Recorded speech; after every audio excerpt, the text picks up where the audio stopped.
작가 김성유입니다. 이번 시간에는요, 지난 시간 학습 만화에 이어서 우리 아이들을 너무나 강하게 사로잡고 있는 것, 바로 유튜브에 대한 이야기를 해드릴까 합니다. 먼저 우리 아이들 왜 유튜브를 이렇게 좋아할까요? 생각해 본 적 있으신가요? 물론 아이들뿐만이 아니죠. 성인들도 유튜브 굉장히 좋아합니다. 저도 이렇게 유튜브 동영상을 찍지만 정말 다양한 엄청나게 많은 주제로 유튜브 그런 동영상들이 수도 없이 많잖아요. 왜 이렇게 유튜브를 볼까요? 네, 이유가 있습니다. 인간에게는요, 듣는 이해력이 있고 읽는 이해력이 있습니다. 듣기 이해력과 읽기 이해력이 있는 거예요. 예를 들면 토익 시험 보러 가면 리스닝 테스트를 하고 리딩 테스트를 하잖아요. 리스닝 테스트 할 때 듣고 이해하는 능력을 측정하듯이 리딩 테스트를 하면 읽고 이해하는 능력을 측정하잖아요. 인간 대부분은 읽는 이해력보다 듣는 이해력이 앞서 있습니다. 왜냐하면 읽는 것은 쉬운 일이 아니에요.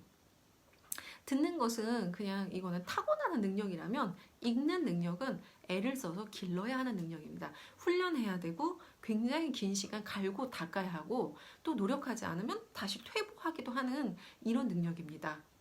신기하죠? 듣는 이해력은 또 그렇지 않아요.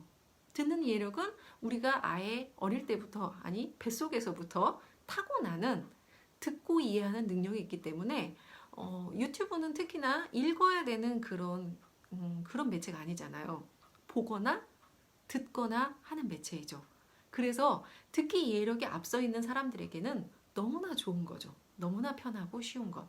그런데 이 유튜브 사실 어떤 점이 위험하다고 생각하냐면 예를 들어서 책, 데미안을 읽는 것과 데미안을 읽은 사람이 해주는 이야기를 듣는 것, 어떤 게 더 쉬운가요? 물론 이야기를 해주는 걸 듣는 게 훨씬 쉽습니다.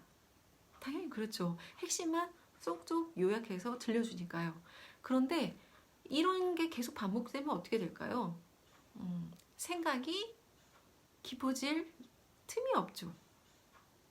네.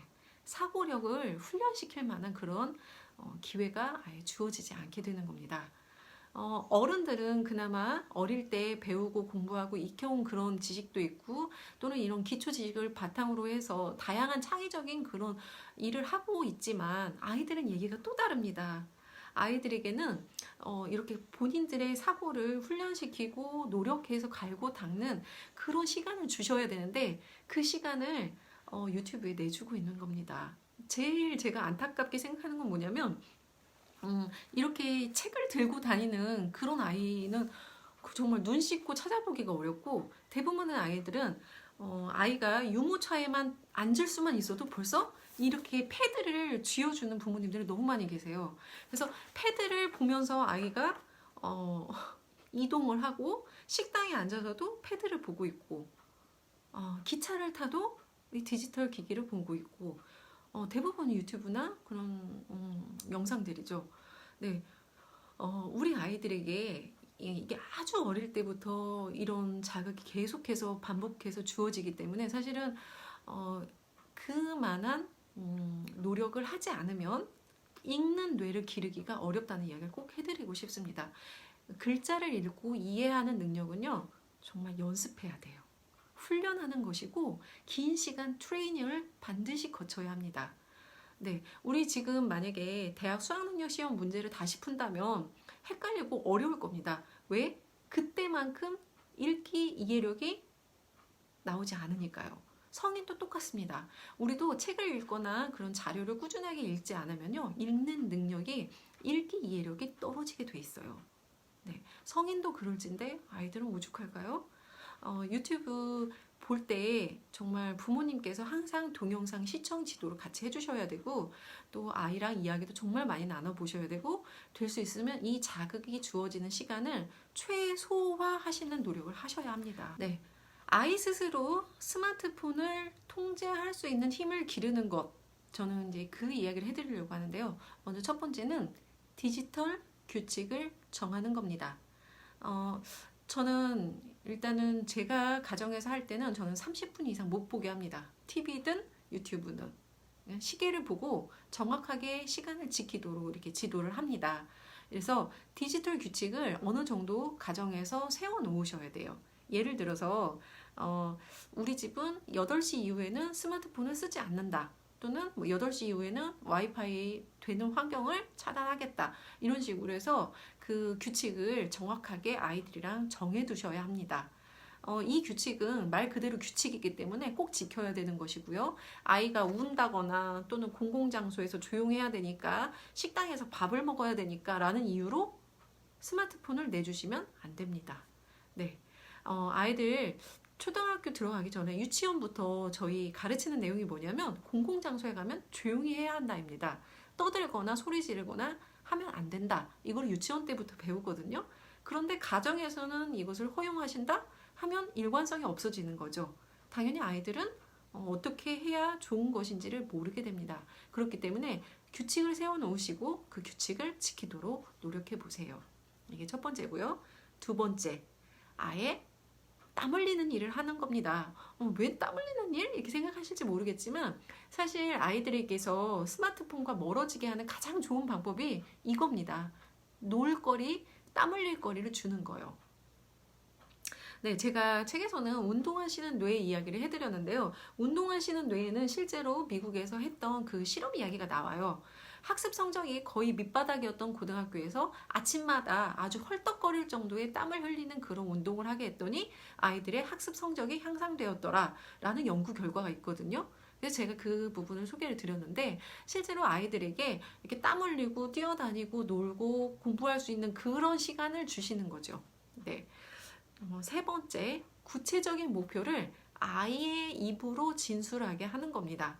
저는 이제 책에는 구체적인 목표를 상기하라 이렇게 적어드렸는데요. 아이 스스로 내가 뭐 하려고 했었지? 라는 것을 아이 스스로 말할 수 있어야 돼요. 예를 들면 부모님께서 너 오늘 수학 숙제 하기로 했잖아. 이렇게 얘기를 해버리면 이제 엄마가 얘기하고 아이가 지켜야 되는 것이 되잖아요. 그런데 이렇게 물어보시는 거죠. 바꿔서 너 오늘 뭐 하기로 했지? 이거랑 너 오늘 수학 숙제 하기로 했잖아. 이거랑 다르죠.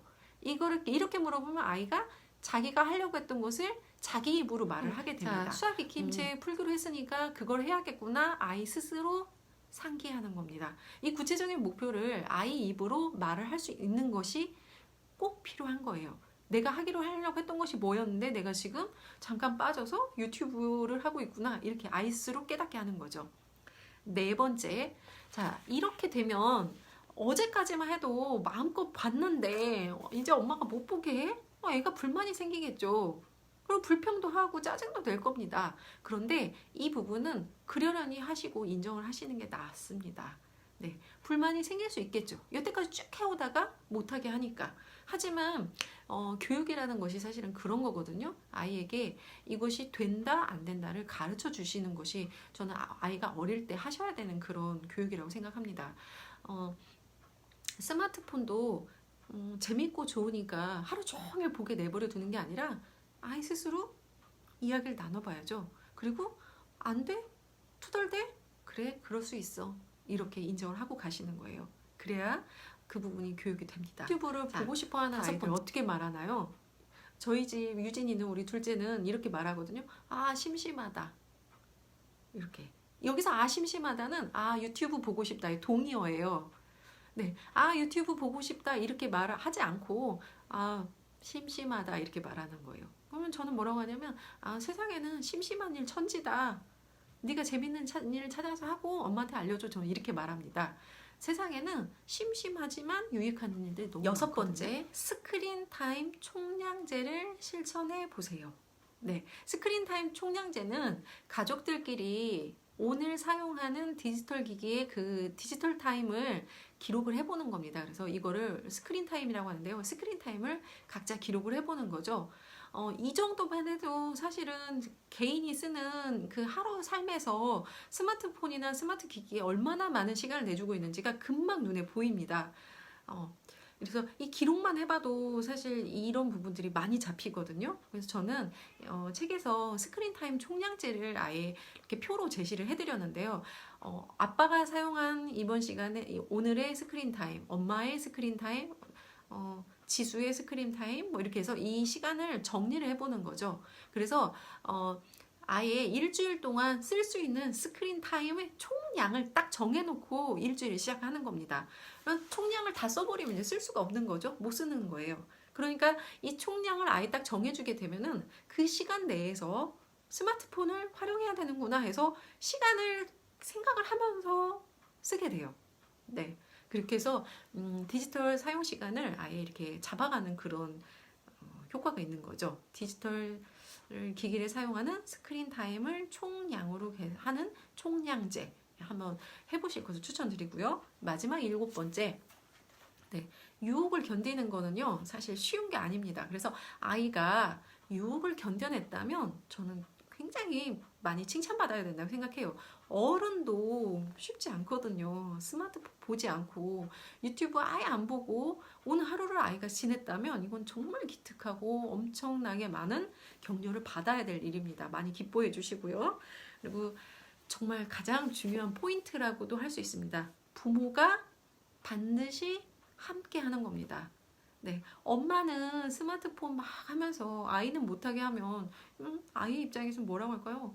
교육이 이루어지지 않겠죠. 그렇기 때문에 만약에 이 유튜브 보는 그 시간을 잡고 싶으시다면 부모님께서 먼저 스마트폰을 내려놓는 그런 용기가 필요합니다. 그래서 우리 아이들이 정말 유튜브도 보는 아이로 그렇게 지도를 해주셔야 됩니다. 책도 보지만 유튜브도 본다. 이 정도면은 괜찮은데 유튜브만 본다라고 한다면 이거는 지도가 필요하겠죠. 그래서 정말 별건 아닌 것 같지만 부모님께서 함께 하시는 그런 지도가 꼭 필요하다는 거 이야기 드렸습니다. 네, 유튜브만 보는 아이, 네, 이 부분 오늘 이번 시간에 다뤄봤는데요. 또 궁금하시거나 또는 함께 다뤘으면 하는 내용이 있으면 언제든지 댓글로 남겨주세요.